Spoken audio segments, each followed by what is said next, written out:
ezanın arkasında şey çalmışlar zaten baştan fail yani bayağı. Şimdi müzik bu müzik. Bu müzik Rihanna'nın ve ezanda ses kısılır müzik yapmışlar. Evet, daha işte cappuccino var. Evet abi ya neden? O cappuccino yüzünden kaybettik belki de. Bence de. Çay yerine cappuccino olmuş yani. Ama hakikaten mantıksız. Bari bir kahve yapan birini göster değil mi?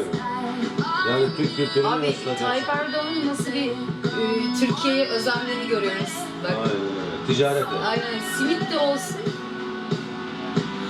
Ama cappuccino var ya, çay yok. Ya bunlar açılmadı da Filmden anlıyoruz ki bunlar da devlet yalakası diye arkadaşım yani. Bakın bir tane semazen falan bir şey yok baleyi yani. koymuş bak. Aynen Dansöz öyle koy işte. değil mi? Oryantal Aynen koy, abi. bir semazen koy. Çok saçma ya. Hayatımda gördüğüm en kötü İstanbul tanıtımı.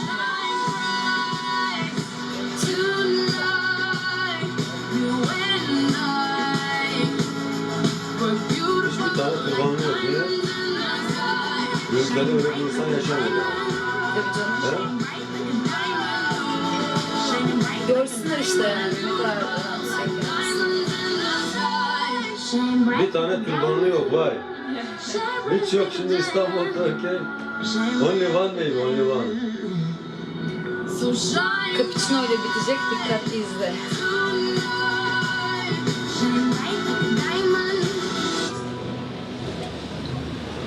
Çok saçma. Hadi.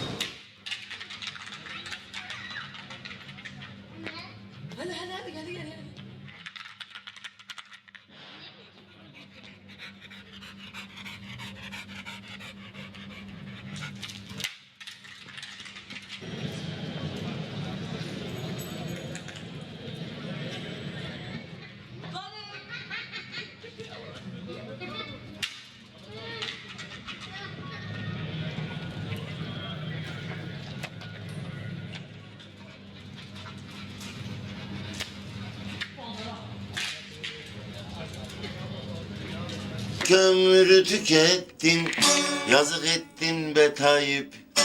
Yazık ettin be ustam, yazık ettin be ustam. Gezi parkı talan ettin, insanları harap ettin. 3 günlük ömrü tükettin, yazık ettin be Tayyip.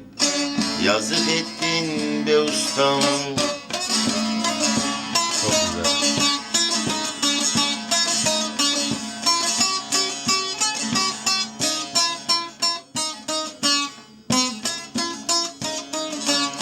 Senin bu halin olacak, otur bir düşün ustam. Başına karlar yağacak, senin işin zor ustam. Var yoğu talan ettin, şu Taksim'i viran ettin. 3 günlük ömrü tükettin, yazık ettin be ustam. Yazık ettin be ustam.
Hadi lan uzun boylu.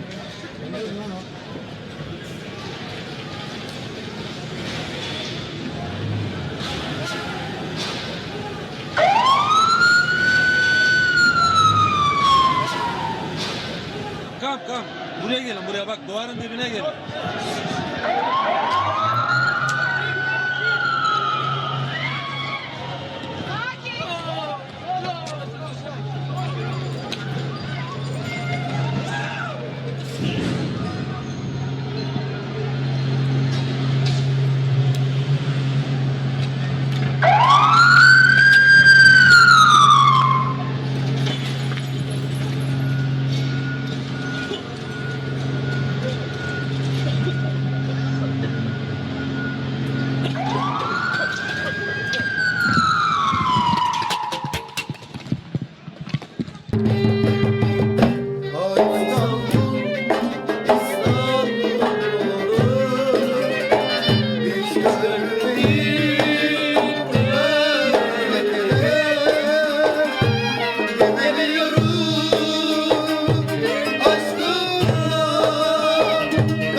Yani 1 sene veya 2 sene belli değil yani. Kesin bir şey yok.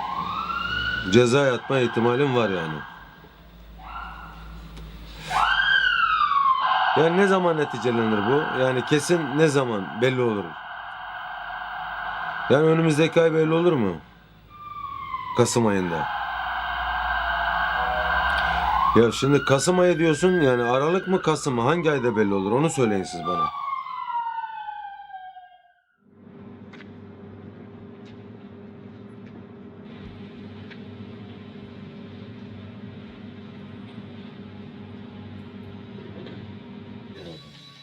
İnsanlar aptaldırlar. Bir kadının bacağının peşinden koşarlar.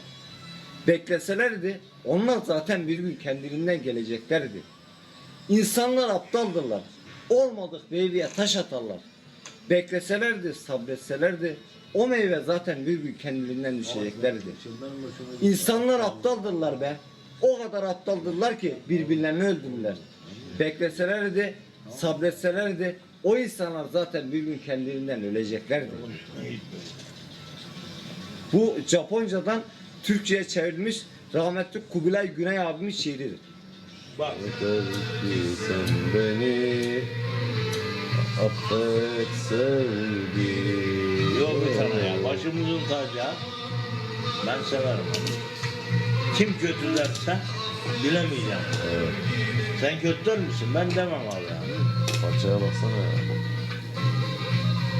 Şarkıya bak. Ya. Kimse söylemez işte. Bu türde söyleyemez. Anladın mı?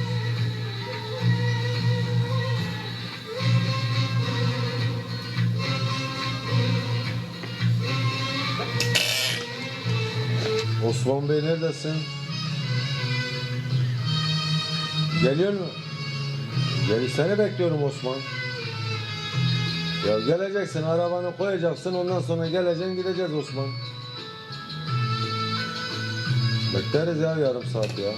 Sen nerede? Şu anda neredesin? Buradan Kardeş. geçin değil mi? Kardeş. Tam buradan geçmeyeceksin mi?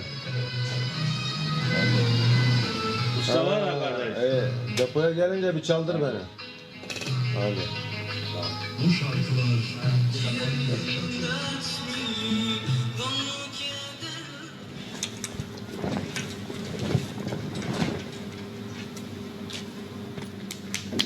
Tamam Ahmet geliyorum. 2 dakika. Hemen geliyorum. Getir bakayım.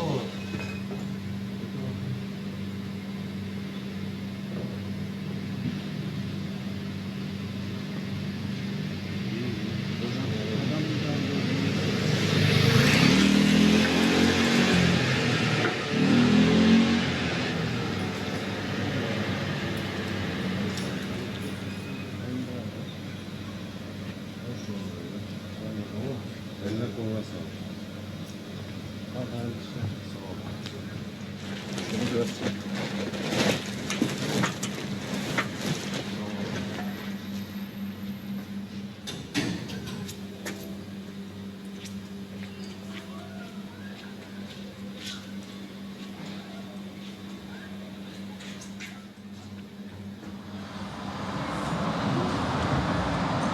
İsmim Mustafa.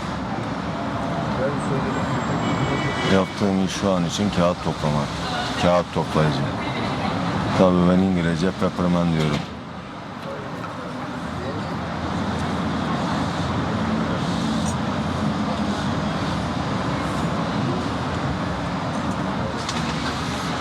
Birkaç yıldır bu işi yapıyorum İstanbul'da. Aşağı yukarı 10 yıldır da sürekli yaşıyorum İstanbul'da. İstanbul'a geliş sebebine gelince büyük şehir. Saklanması kolay olur diye düşündüm. Aslında tamamıyla neden saklandığımı da bilmiyordum. Hala da bilmiyorum. Memleketimde sorunlarım oldu. Geldim buraya saklanmaya, bu şehre. Çeşitli ilçelerde yaşadım. Çeşitli işler yaptım. Ne bileyim. Uzun süre cezaevinde kaldım. Bazı sebeplerden dolayı. Cezaevinden çıktıktan sonra İstanbul'da yaşamaya karar verdim.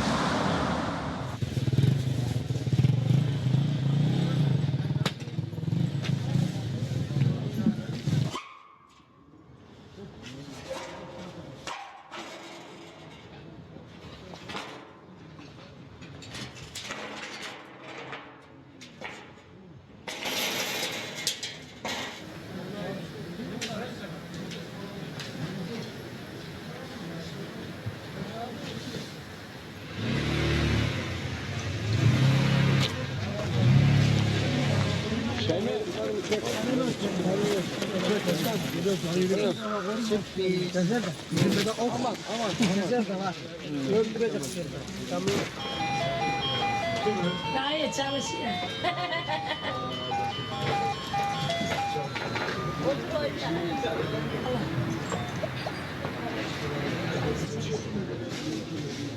Bundan sonra Ramazan bitsin. Kalkın lan siz bırakın. Kalkın lan. Bundan sonra erkek gün. Tamam mı? Kalkalım. Evlendireceğim.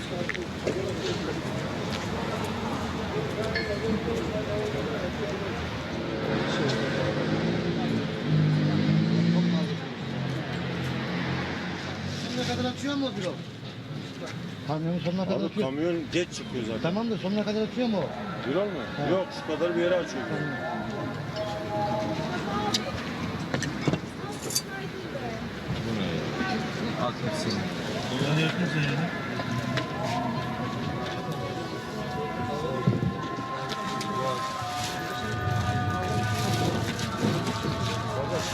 Sana sağlam diyorsun, sağlam diyor.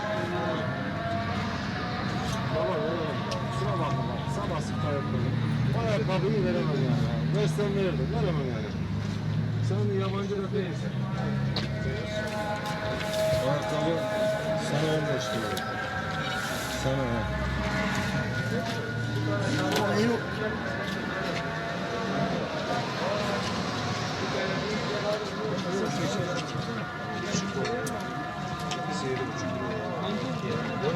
Demir saklıyordu.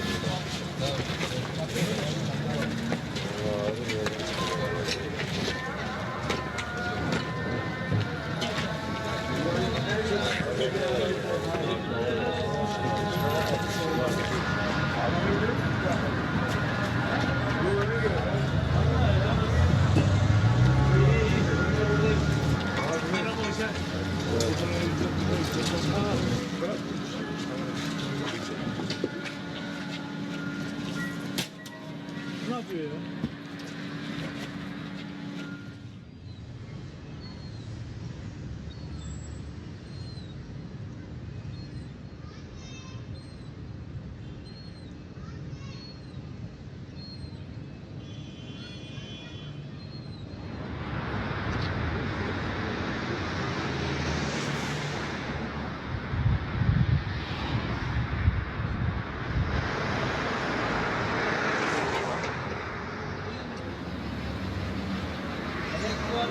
Burada. 5 TL abi, sıfır tişörtler 5 TL.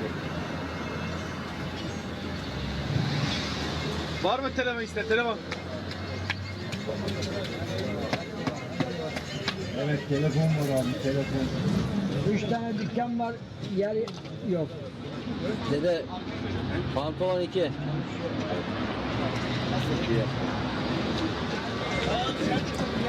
Sıcak silikon, sıcak.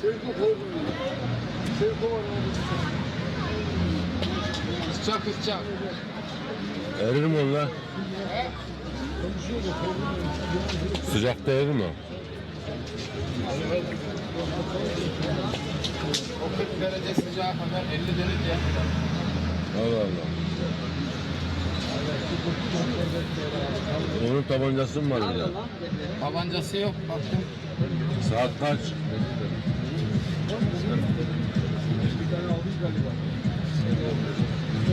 Bakıyoruz hemen. 11'e mi? Ona çeyrek var.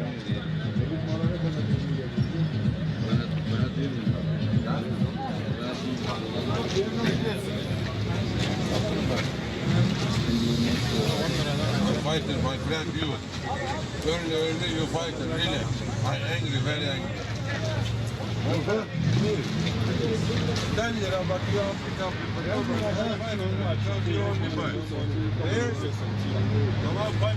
Tamam 5 lira. Sonra gel iş var. 1 liraya ver, 1 lira, 1 lira, ver 1 lira, 1 lira.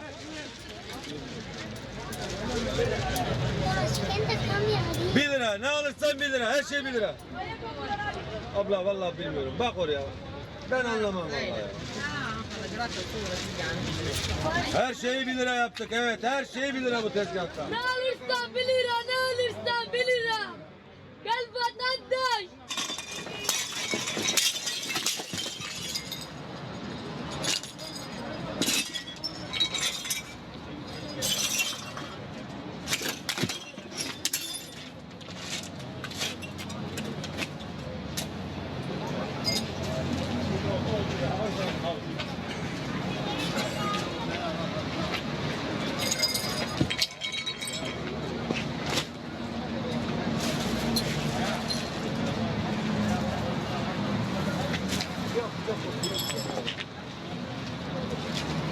Oğlum adam mı döveyim yani ben burada şimdi?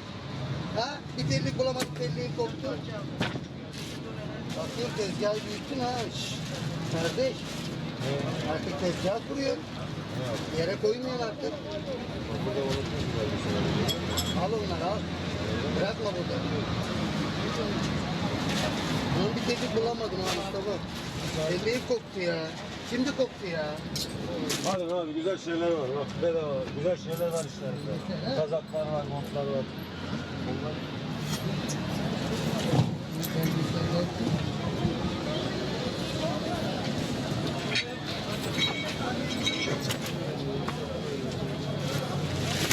Burada her şey bedava, her şey bedava burada. Burada her şey bedava. Her şeyi bedava yaptık burada. Elbiseler, kazaklar, tişörtler, her şey bedava. Polatlara da Çingene pazar ediyoruz. Her pazar açıyorum tezgahımı 2.30-3'te. Çöpten topladığım, bulduğum elbisedir, ayakkabıdır, ufak tefektir, camdır, tabaktır, bardaktır. Ne bulduysam götürüyorum pazar günleri orada onu satıyorum.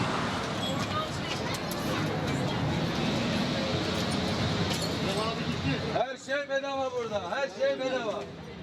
Ne alırsan bedava burada. Her şeyi bedava yaptık.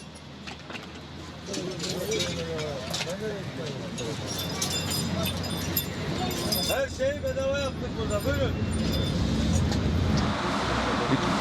2 yıl orada şoförlük yaptım, hamallık yaptım, kereste çektim sırtımda. Şu omuzlarım nasır tutmuştu, buralar tahta olmuştu keresteleri taşıya taşıya.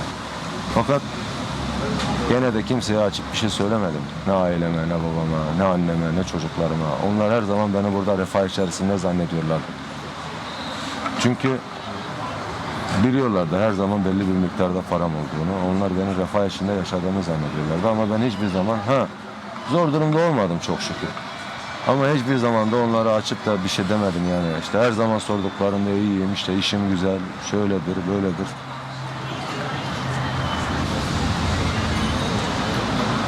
Bir süre Çağlayan'da kaldıktan sonra o semtten sıkıldım. Çünkü yeni arkadaşlıklar edinmeye başlamıştım. Özel hayatıma girmeye başlamışlardı. İşte ne yapıyorsun, nerelisin, annem var mı, babam var mı, evli misin? Ben de bu sorulardan hoşnut değildim. Hemen ne yapıyordum? Kaçıyordum o semtten, gidiyordum başka semte.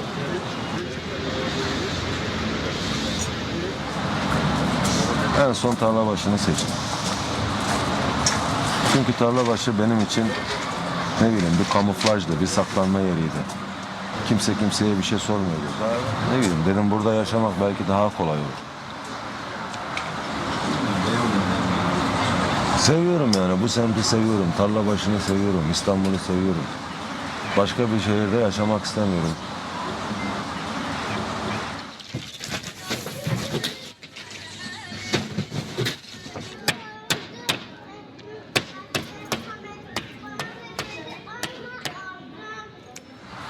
Yerlisi hariç mesela Ermeniler var, onlar hariç veyahut da esnaflar var, büyük esnaflar işte marangozluk yapıyorlar.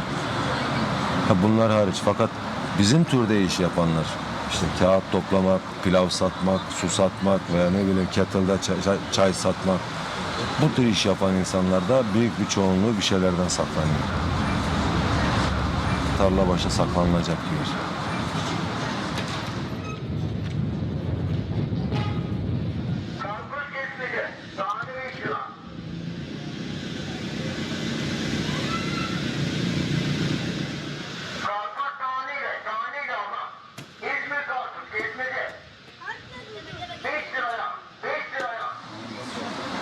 Ben de yani saklanıyorum. Benim de ismim bu değil. Benim de gerçek hayatım bu değil. Gerçek kimliğim bu değil. Mustafa, Adanalı Mustafa. Çünkü insanların bu şekilde bir fake bir isim seçmesine sebep var. Çünkü burada bir sorun yaşadığın zaman bu şehirde adamlar gelecekler, burada Adanalı Mustafa'yı arayacaklar. Veya ne bileyim Adıyamanlı Apo'yu arayacaklar. Bulamayacaklar. Çünkü öyle birisi yok. Hayal. Hayal ürünü birisi. Yani legal bir iş, illegal bir iş yapmasına gerek yok. Dürüst çalışmak isterse karını her şekilde doyurur. Yani güzel, rahat bir yaşam sürmez. Ama kimseye de muhtaç olmazsın yani. Bunda şu anda kart yok. Bunun kendi hafızası full. Ama hafıza kartı oldu. Hafızasını boşaltmak için kartı eklemek. Aynen öyle. Boşaltmak. Şey mi götüreceğim? Şey. Nasıl? Ya lazım olur ya. Sana fotoğrafını çekelim.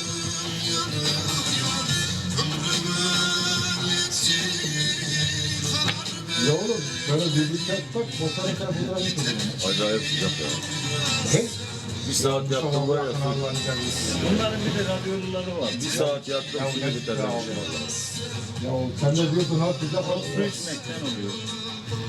Yapmaktan. Ben bir cüzdan buldum. Evet.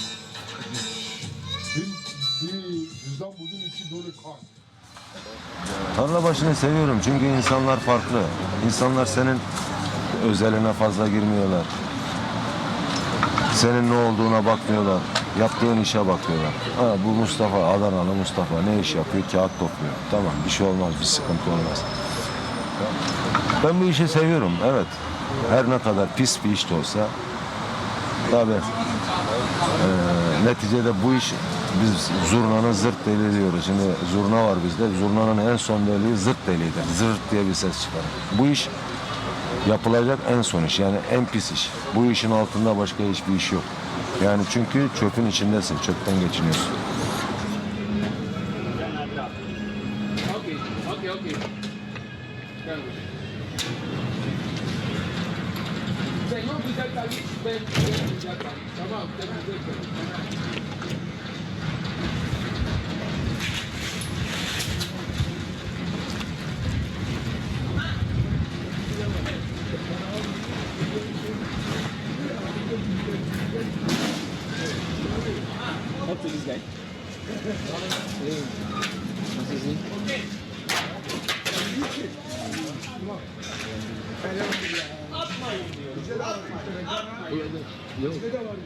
Plastik, metal, çöp, finish.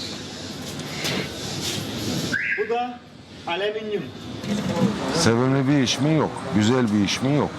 Fakat free bir iş, yani özgür bir iş. İstediğin zaman çalışıyorsun, istemediğin zaman çalışmıyorsun. Kimseden bir beklentimiz yok.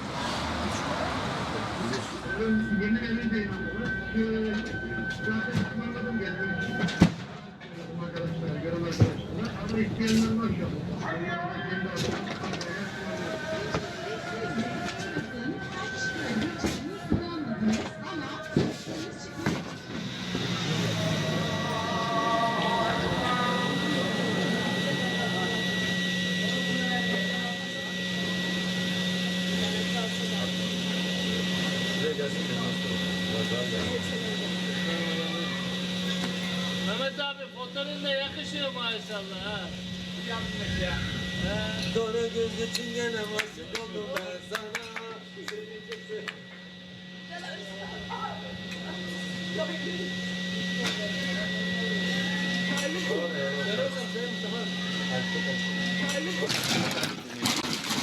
Alan getirdim sana ha.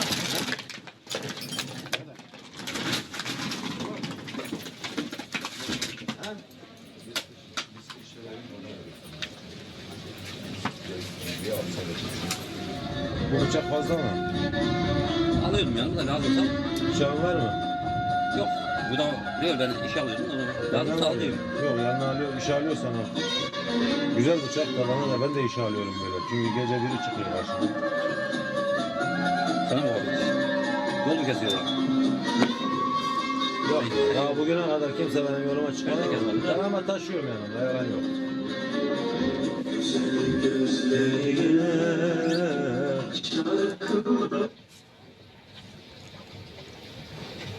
Şunu çek. O kim? Osman bu nasıl poz vermişsin lan? Nereden çektin bunu? Buradan. Vallahi. Allah ama seri katillere benzemişsin aynı. Şeye ben de Korkar adam lan. Aa bak bu güzel Osman ama bu çok tehlikeli poz vermiş. Şu resme bak. Osman.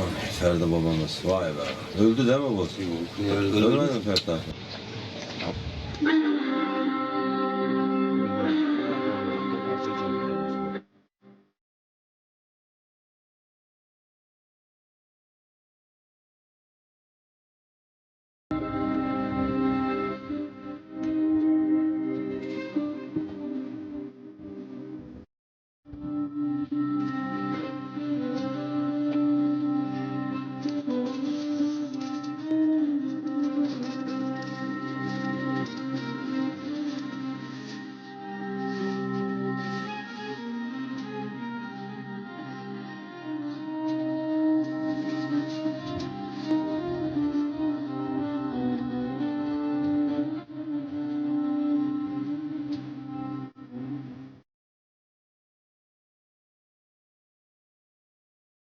Alperimizde yapacağız.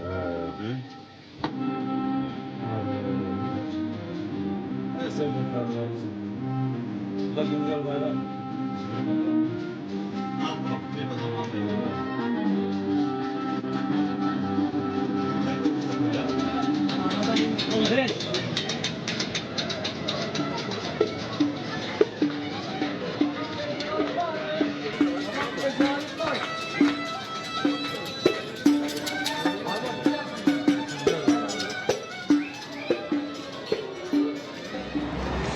Onun için bir insan hayatta her şeyi yaşamalı. İyi yaşayacak, var, güzel ama yok, onu da görecek, bilecek yani görecek. Her zaman kebap olmaz. Bazen ekmek, soğan onu da yiyeceksin.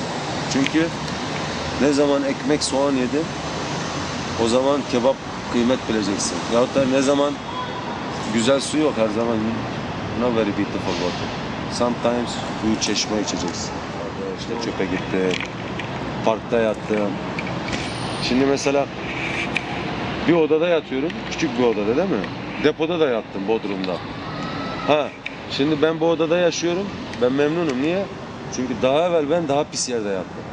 Ama o depodan evvel de parkta yattım. Açık alanda yattım yani. Yani o açık alanda yattığım zaman depo bana daha kıymetli geldi. Çok güzel, saray gibi geldi. Niye?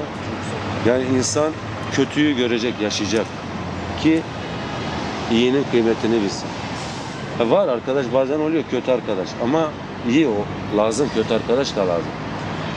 Çünkü ne zaman kötü arkadaş var o zaman ne zaman sarılıyor? When time you good friend sen diyorsun tamam bu good friend sarılıyorsun ben. Anladın mı? Yani bir insan hayatta her zaman normal olmayacak yaşam. Ama bir şeyi çok güzel öğren, çok iyi öğrendim. Bir şeyi elde etmek kolay. Bir şeyi almak kolay. Yani kolay. Bir şeyi almak. Herhangi bir şey. Maybe woman, maybe building, maybe money, para. But onu every time beraber tutmak çok zor. Hayat insana bir şey vermez. Hayattan sen alırsın. Bunu hiçbir zaman unutma. Anladın mı?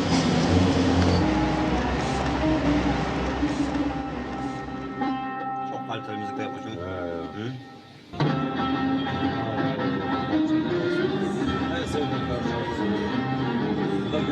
Az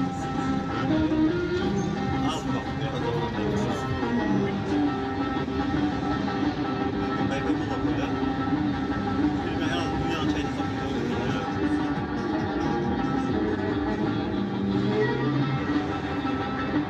Evet, ondan sonra açılıyor. Tamam.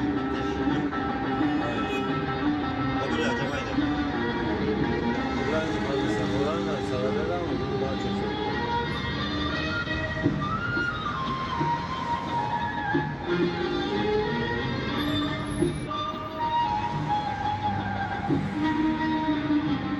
Biraz çabuk oluyor ya.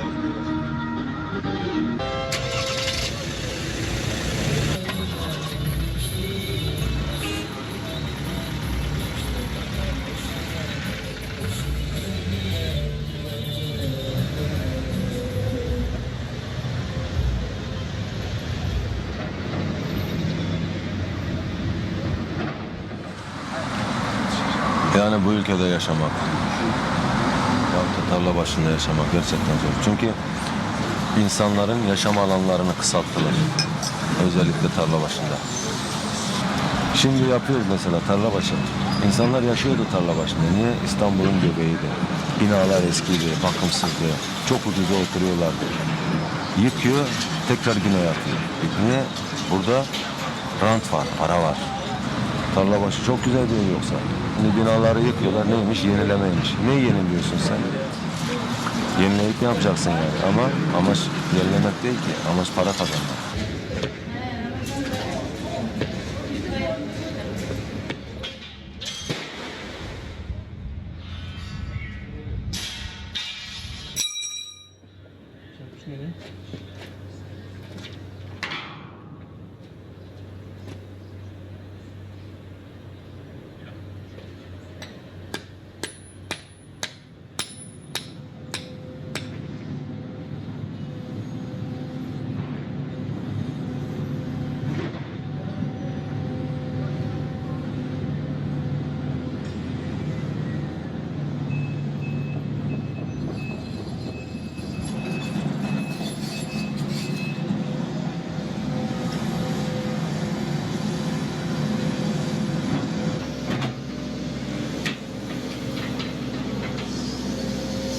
Bilmiyorum ya. Tarlabaşı da aynı. Mesela şu anda ne güzel bir ortam var. Kürtler, Türkler, Lazlar, Çerkezler, Çingeneler huzur içinde yaşıyorlar. Kimse kimseye bir şey demiyor. Herkes herkesle selamlaşıyor. Yok mu? Var yani bazı işte milletler arasında ne bileyim işte. Kürtler bazen Çingenleri sevmez, Çingenler Kürtleri sevmez veya Kürtler Lazları sevmez. Ama neticede beraber yaşıyorlar. Çünkü yani orası bir kozmopolit bir yer. Eski bir yer Tarlabaşı. Şimdi ne yapıyorsun? Sen hepsini yıkıyorsun.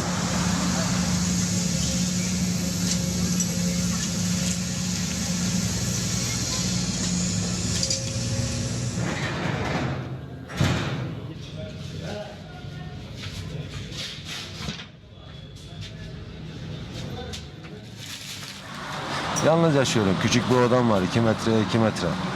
Belki cezaevinden kalan alışkanlık odamı seviyorum. Aslında yani belki ne bileyim daha farklı bir yere girebilirim ama belki de saklanıyorum. Onun için orayı seçtim. Çünkü küçük bir yerde saklanmak kolay.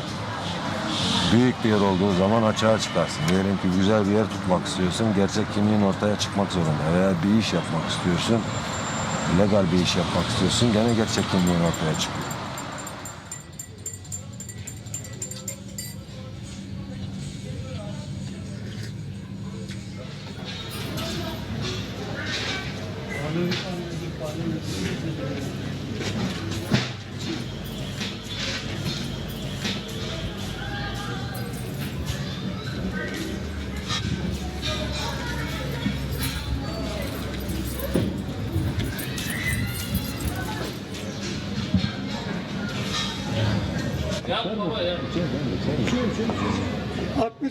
Selamünaleyküm. Kasabasalıyız. Olgun abidir. Ağır abimiz. Ya sevmeyiz kavgayı. Kaç seneler buradasın baba? Doğma büyüme Kasabasalıyım abi. Kasımpaşa. Çanakkale memleketi. Tayyip'i tanırsın o zaman. O kulaksızdan tanıyorum oradan. O bizden biraz küçük. Teşekkür. Dolapçılar hakkında ne düşünüyorsunuz fazla? Evet. Tarlabaşı hakkında. Tarlabaşı hakkında ne düşünüyorsunuz? Eskiden neydi? Sen bir röportaj yapsana, güzel röportaj yap. Babacım, Ha, dur şimdi bak Yıldırım. babacım seks hayatınız nasıl? Konuşma. Babacım ya. Hayır. Bundan başka hiçbir şey değil. Babacım sen benim kaynanama asılıyormuşsun. Böyle bir şey var mı? Ya Metin'inki öldürür beni ya. Baba Fenerbahçe hakkında ne düşünüyorsun? Şu an bir şey diyemeyiz tabii. Lig uzun maraton. Her şey olur. Da, Babacım bu içki yasağına ne diyorsunuz? Erdoğan sevmediği için bize de işitmek istemiyor. Evet. Uyanık. Yapma. Allah ne yapalım davası. Ergan'a koy. Helal baba bizi güldürüyorsun ya. Allah da seni ya. Kaçtı. Dört prison sana. Merhaba, benim adım Ahmet Bahçeci. Alıyorum günde 30, 40, 50 Ramazan çıkışında. Ben günlük ihtiyacımı böyle karşılayan bir insanım.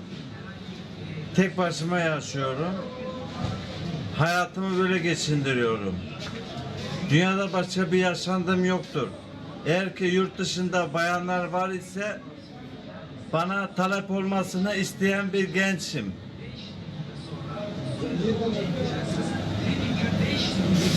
Oldu mu?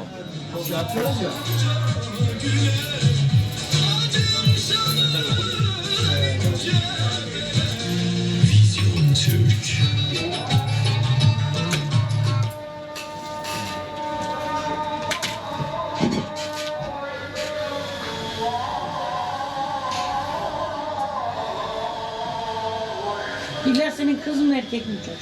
Erkek ya. Erkek adam erkek olur. Biraz da görününce öbür hafta rüyasına sayıklamaya başladı. Bizim kız biz erkekler mi şimdi? Kız mı? Erkek adamın erkek oğlu olur. 2 tane kızım var. Hadi. Allah bağışlasın. Kız çocuğu daha iyi. Hayırlı daha hayırlı. Erkek çocuk hayırsız. Evet.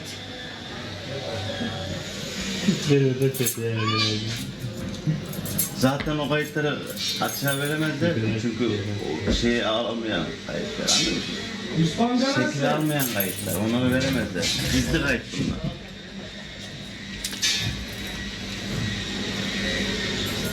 Şimdi vereceğim lakıya Mustafa arkasından destekler. Öyle bir şey yok. Ayırmasın. Ramazan günü içiyorsun. Haftadan hafta 10 güne geçerim. O zaman geçerim. Açarım bir ufak sapı. Yemeğimi hazırlarım. Mezarımı oturur içerim.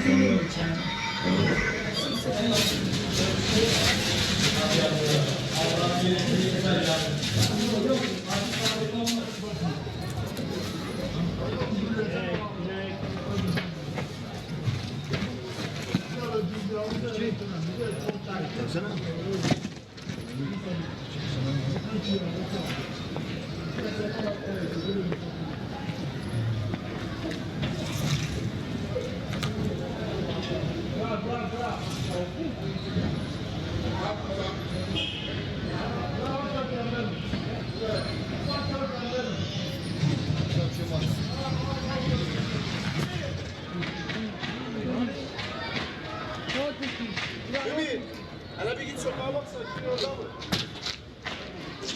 Sen hemen Ferdi abinin orada görün.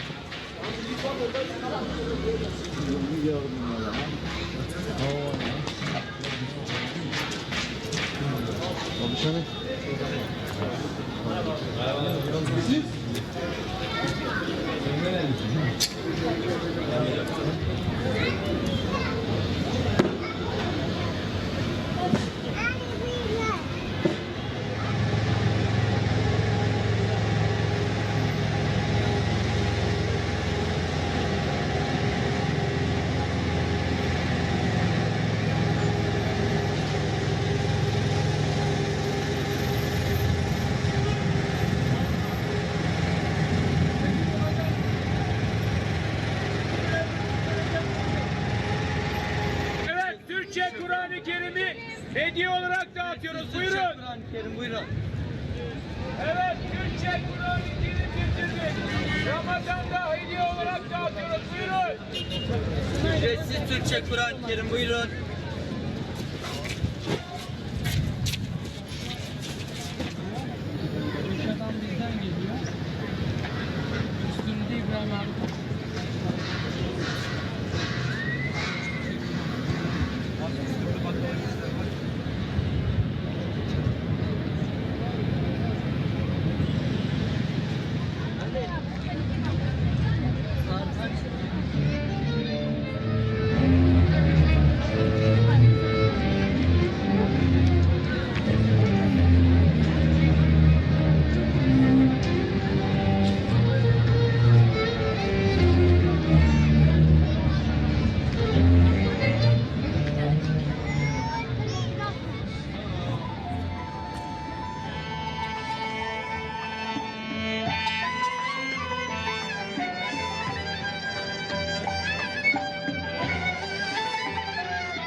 Şu Gezi Parkı olayları. Adam hiçbir şey istemiyor ki, diyor ki ya benim parkımı yıkma, ben gidip oturmak istiyorum, nefes almak istiyorum, ailemle çocuğumla orada dinlenmek istiyorum diyor. Adamı sen alıyorsun içeri. Vay efendim marjinal grupmuş, yok terör gruplarıymış, yok bilmem ne gruplarıymış. Yani insanlar ne zaman bir şey için hak isteseler, devlete baş kaldırsalar hemen insanlara bir kılıf, bir isim vuruyorlar. İşte sen teröristin, sen işte marjinal grupsun, sen yıkıyorsun, sen kırıyorsun. Eskiden siyaset bir amaçtı. Fakat şu anda siyaset bir menfaat oldu. İnsanlar mesela Gezi Parkı'nın mücadelesini verdiler. Orada da menfaat yoktu. Aslında güzel bir şeydi yani ilk başlangıçta benim de çok hoşuma gitti. Çünkü baktım insanlar hiçbir şey karşılık beklemeden bir şeyin mücadelesine girmişler. Çok hoş, güzel dedim. Çok güzel bir şey. Demek ki yeni bir şeyler oluyor bu ülkede. Güzel şeyler oluyor. Fakat tabii yeterli kitle yok. Yani bazı şeyleri yapabilmek için yeterli kitlenin olması gerekiyor.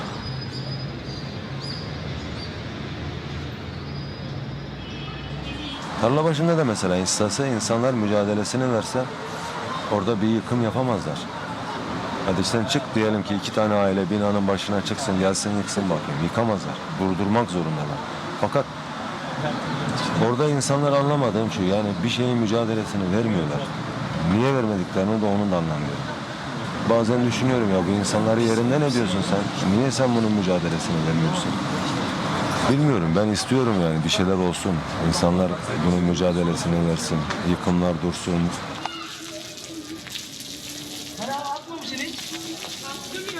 Fazla değil ama. Allah bir şey koy. Çık oradan.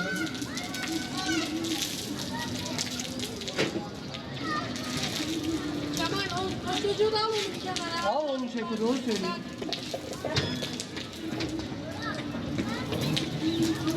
İşte bir yukarı yap.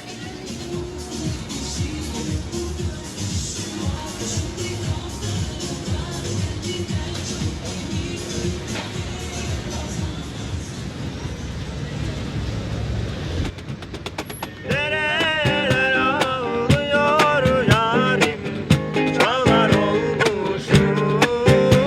Bu kerefsin boylarında vurulmuş. Nereler ağlıyor yarim, çağlar olmuş. Gezi Parkı'nda oturduğum zaman ilk geldiğim zamanları hatırlıyorum. Daha doğrusu işte bir 20-25 gün bu parkta yattım. Yani işi gücü olmayıp da İstanbul'a gelip de ilk insanların düştüğü yer bu parktır muhakkak. Ama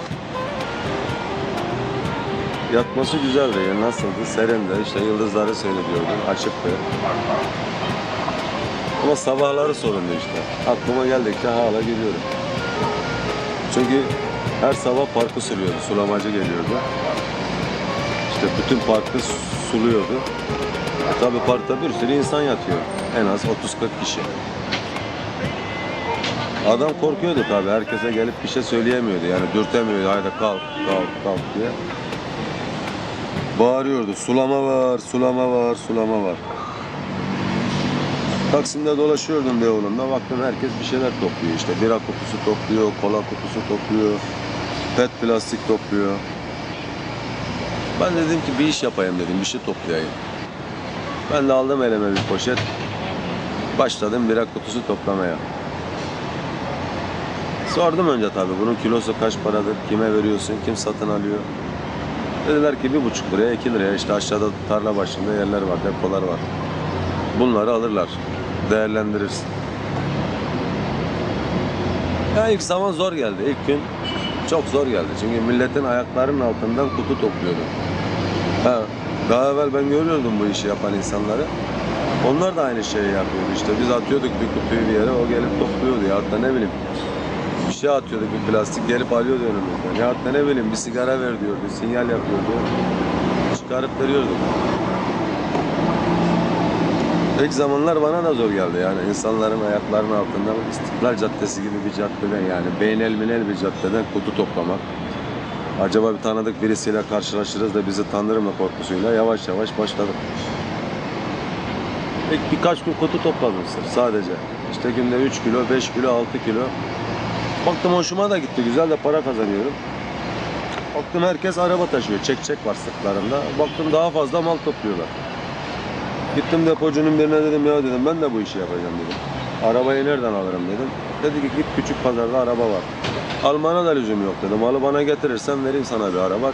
Çalış istediğin gibi mal topla dedi. Neyse başladım ben işe. Tabii İstiklal'ı bıraktık işte Cihangir'e başladık. Çöp konteynerlerinden işte pet, plastik bir şeyler toplamaya başladık. 1 gün, 2 gün, 3 gün, 4 gün çalıştım. Ondan sonra boğaz şişti. Enfeksiyon kaptım. Hemen boğaz şişti, mikrobu kaptık. Boğaz bu kadar oldu. Neyse doktora gittim dedim ya benim boğazımda enfeksiyon oldu dedim. Ya dedi neyden enfeksiyon oldu dedi. Diyemedik ki adama çöpe kafamızı sokuyor içinden pet plastik topluyor işte. Ne varsa oradan ayırıyoruz. Dedim vallahi bilmiyorum soğuktan mı oldu ne oldu yediğin bir şey mi oldu. Dedi kardeş senin boğazın mikrop kapmış enfeksiyonların uçsun dedi. Kaç tane antibiyotik verdi bize neyse içtik antibiyotiği. Düzeldik. İlk zamanlar zor oldu, çok zor yani çünkü bu işi yapmak hakikaten zor. Her adamın işi değil yani. Çünkü niye? Beyoğlu, Taksim, buralar benim hep gezdiğim, tozduğum, işte eğlendiğim yerler. Buralardan şimdi pet plastik toplayacaksın, çöp kurcalayacaksın, konteyner yapacaksın. Demek ki insanın bir ağır damarı var, ben öyle derim. İnsanın ağır damarı çatladı mı her şeyi yapabilirsin. Aynı dilencilik gibi, hani şimdi bir defa dilenmek zor. Ama bir defa başladın mı dilenmeye ondan sonra sana çok kolay gelir. Kendi işinmişsin gibi olur. Hiç utanma, durgun kalmaz. Çöp işi de öyle oldu yani. Çalıştım bir süre. Ama kabullenmesem de bu işi sevdim. Yani baktım güzel, parası da güzel. Yani bu çöp işi şimdi başkasına tavsiye eder miyim? Etmem ama herhangi bir şeyin kıymetini bilmek istiyorsa ya elindekinin kıymetini bilmek istiyorsa ne bileyim bu çöp işinde biraz bence takılması lazım. Aynı cezaevi gibi. Ben derim her zaman her adam gidecek cezaevini görecek ama 6 ay ama 1 sene veya işte 7 ay illa görecek. Oranın yaşantısını yaşayacak yani.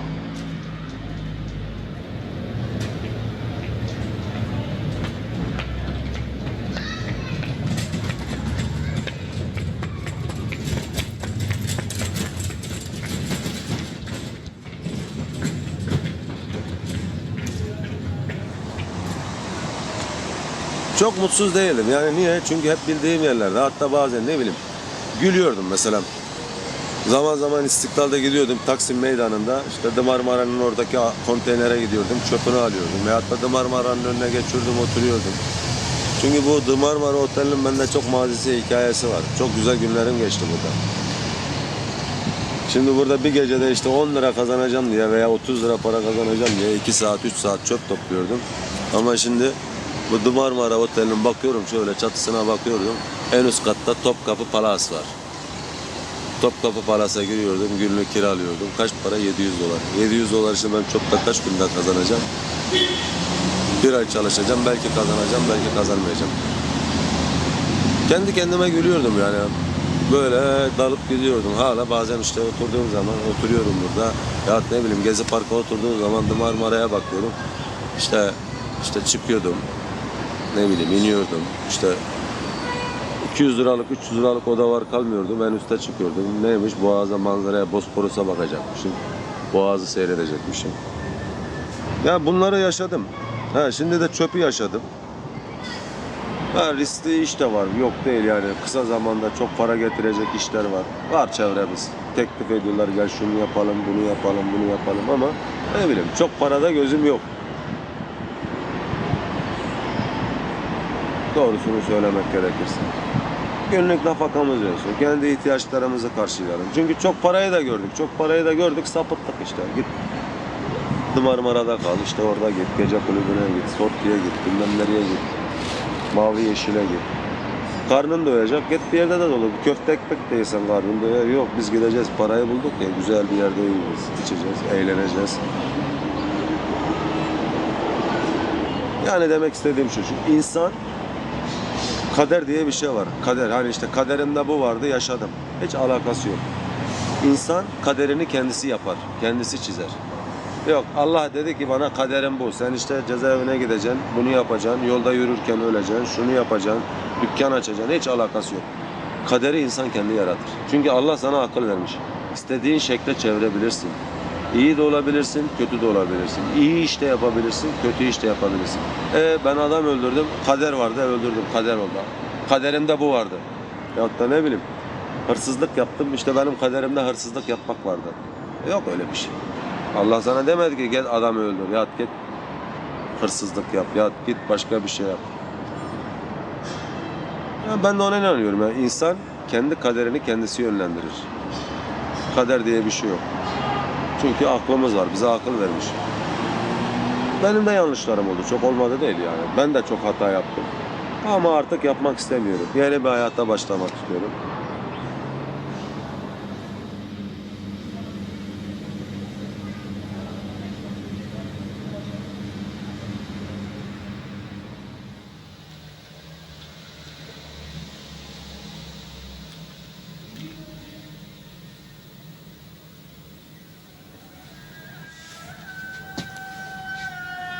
Tamam. What?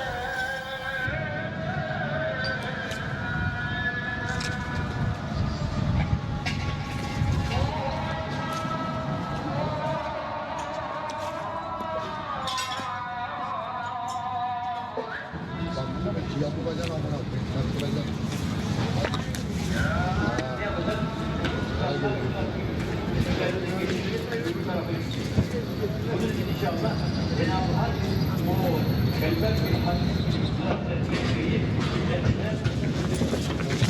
Allah kabul etsin. Allah razı olsun. Allah kabul etsin. Allah razı olsun. Allah kabul etsin. Allah razı olsun. Al şu Allah kabul etsin. Allah razı olsun. Alamıyoruz. Bu kapalı çünkü. Allah kabul etsin. Allah razı olsun. Az çok demeyelim. Cemaat-i Müslüman. Allah kabul etsin. Allah razı olsun. Az çok demeyelim. Cemaat-i Müslüman. Allah kabul etsin. Allah razı olsun. Allah razı olsun. Kendi elinle at ki daha şey olsun. Şöyle aralıkla at. Olmaz. Abi şey atıyorsun, sen atıyorsun. Olmaz. Allah kabul etsin. Allah razı olsun. Az çok demeyelim. Cemaat-i Müslüman. Allah kabul etsin. Allah razı olsun. Hayırlı bayramlar. Az çok demeyelim. Cemaat-i Müslüman. Elin avucunun başı şirini alayım üstüme bin tane.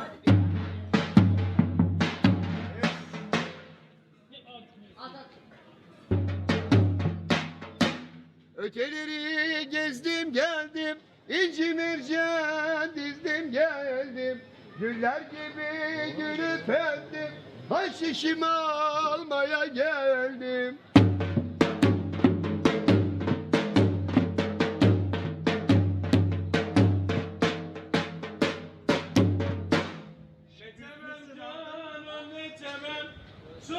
Geliyorum bacım, bir dakika ablam. Gitseniz oğlum şuraya, hepiniz nereye gidiyorsunuz?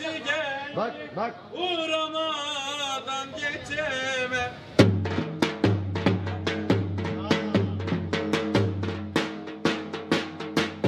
Küçük hanımın annesi, yanar söner merdanesi.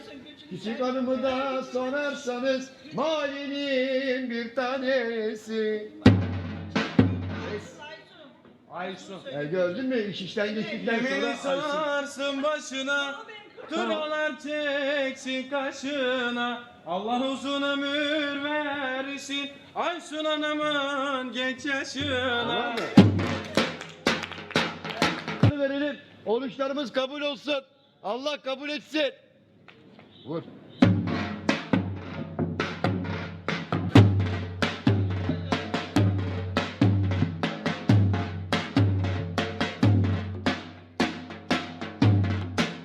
Yeni cami direk ister, söylemeye yürek ister.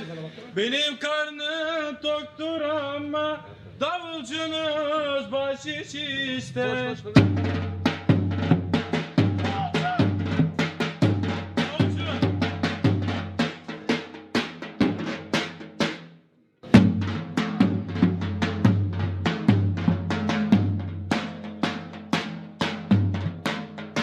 Evet abiler, ablalar, Ramazan davulcusu geldi.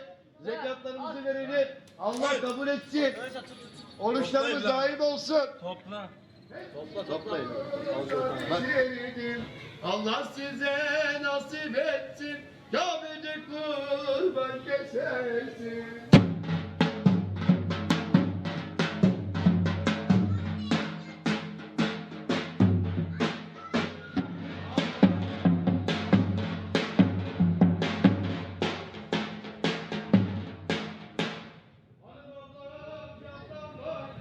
Kolalı gömlekler yandı, savunuyor götünde, baş içini sokağa attı.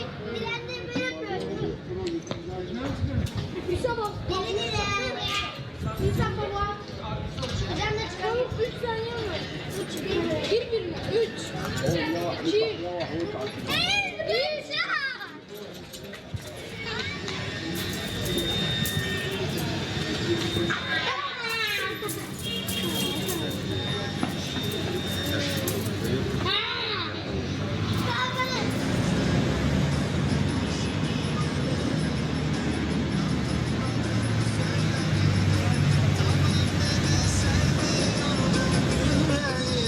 Suçu neydi? Vay bu başımı göreydi.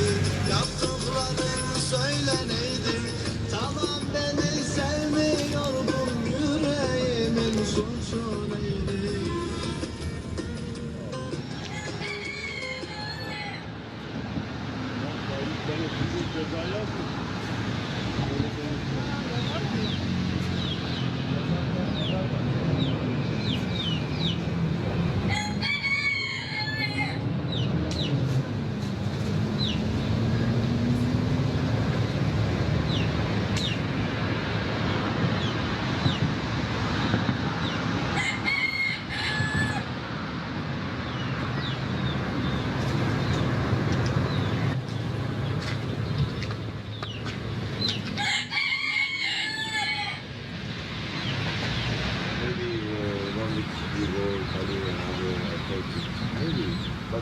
But every time my hands good, every time but Mustafa diş demiş. Geç kaldı Mustafa. Yamyam mısınız lan siz?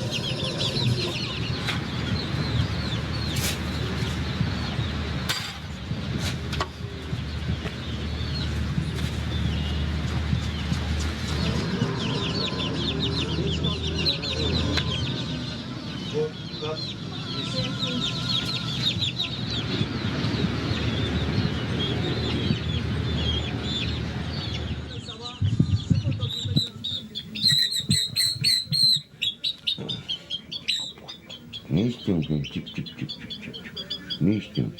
Pıt pıt pıt pıt.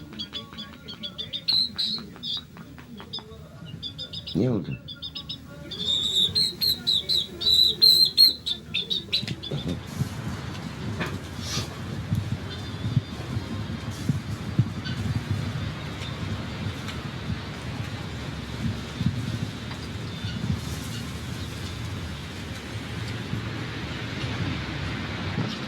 Bak ya ayak değil. Olmazsa yeni değiştir. Paleti koyalım. Bak değiştiririz abi. He? Bir tane daha getir yanına. Şuradaki var. Onun içindeki boşa.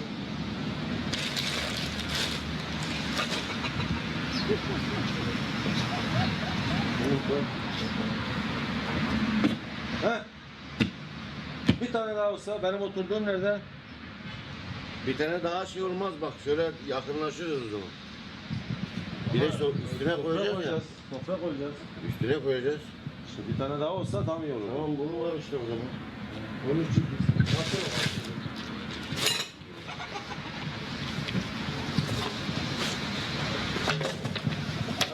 Ha gel tamam ya hallettim. Dur baba. Böyle koy, çapraz koy, çapraz. Öyle değil de bak. Sen böyle koysana baba. Ha. Koy onu da yanına. Ha. Koy bundan. Koy gazetelerden. Ha yok. Şimdi 10 numara oldu ha gazetelerde serleniyor. 10 numara sofra oldu bak. Gazeteler temiz ha.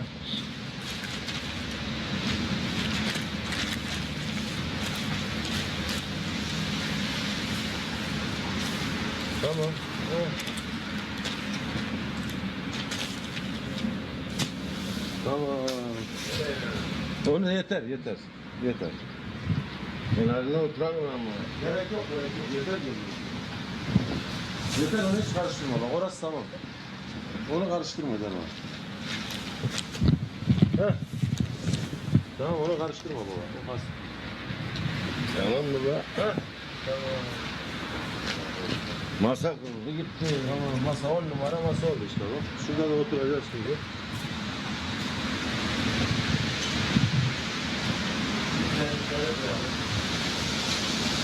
Daha erken.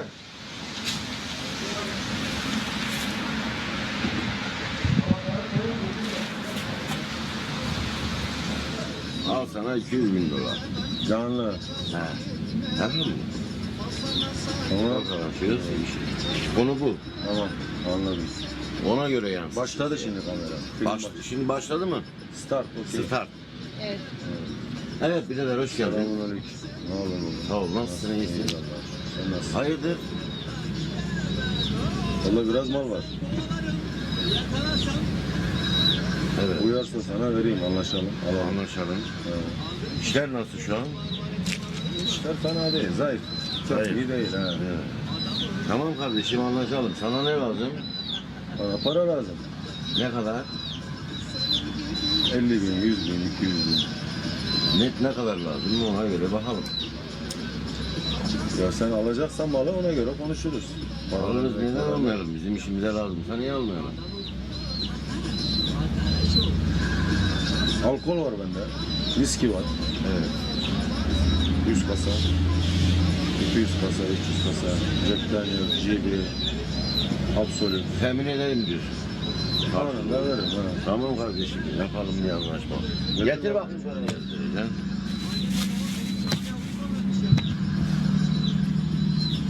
Saymaya gerek var mı? Allah işte burada alıpları böyle gerek yok.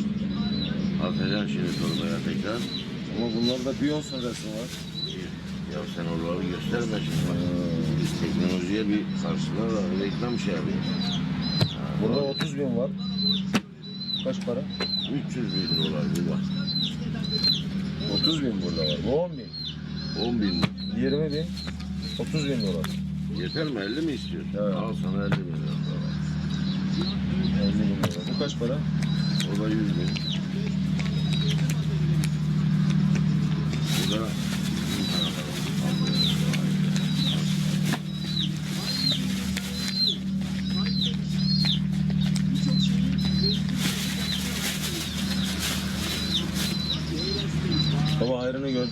Hayırlı uğurlu olsun. Kes. Şimdi buraya giren bu para ne oldu teknolojide? The money is Beyoncé. Picture Beyoncé. You know Beyoncé. Konuşurken hep beraber söylüyoruz.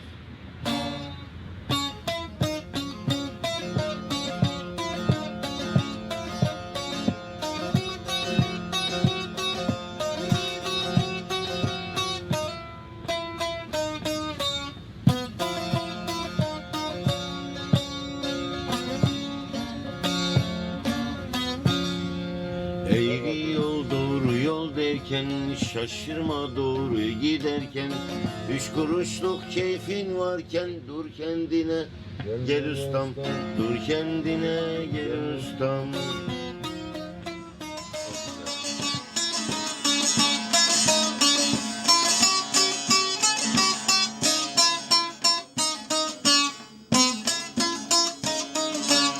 Senin bu halin olacak, otur bir düşün ustam.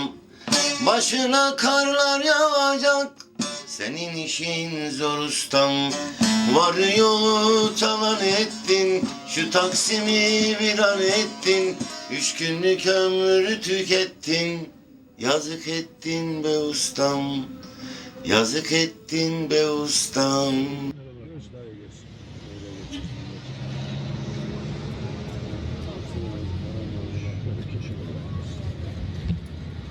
10 lira ver yeter abi, uğraşma bozuk bozuk ya. Ya uğraşma abi. Eyvallah, bereket versin.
Yani 1 sene veya 2 sene belli değil yani. Kesin bir şey yok.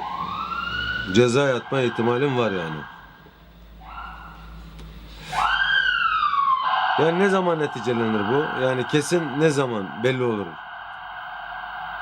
Yani önümüzdeki ay belli olur mu? Kasım ayında. Ya şimdi Kasım ayı diyorsun, yani Aralık mı Kasım mı? Hangi ayda belli olur? Onu söyleyin siz bana. Tamam Murat Bey, ben sizden haber bekliyorum. Bak, rica ediyorum sizden. Yani ben hayatımı ona göre yönlendireceğim. Yani çünkü oradaki çıkacak karar benim için çok önemli. Yani ben tekrar cezaevine gidecek miyim, gitmeyecek miyim? Sadece onu öğrenmek istiyorum. Tamam Murat Bey.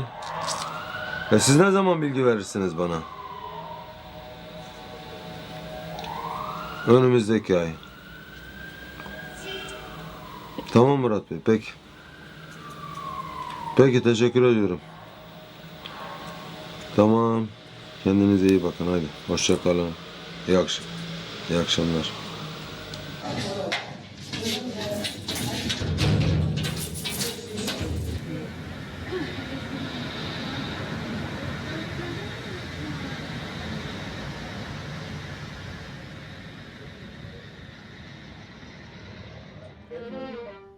Ya da baştan kalmıyorsun.